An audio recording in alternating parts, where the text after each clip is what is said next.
per un futuro migliore. Adesso però parliamo di cose serie. Tocca a lei, Sonia Borghesi.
Troviamo nelle vite altrui e questa notte adesso ci appartiene. Non ho mai smesso di amare te,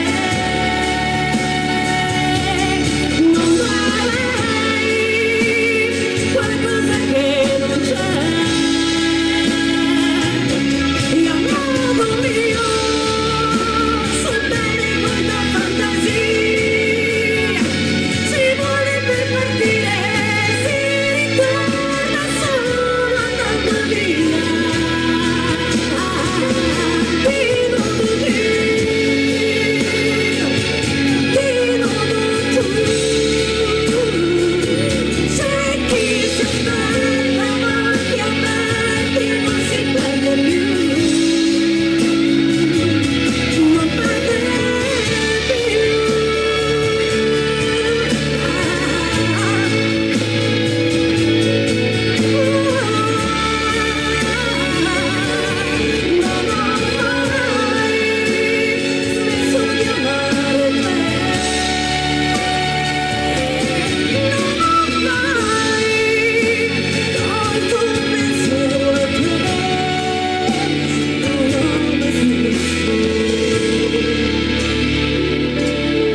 Grazie di cuore, voglio sentire l'applauso qua di Piazza del Cerchio. Mamma mia che emozione, l'emozione sicuramente più grande è iniziare proprio con la dolcezza dei bambini, perché come diceva prima Stefano, sicuramente sono il regalo più bello.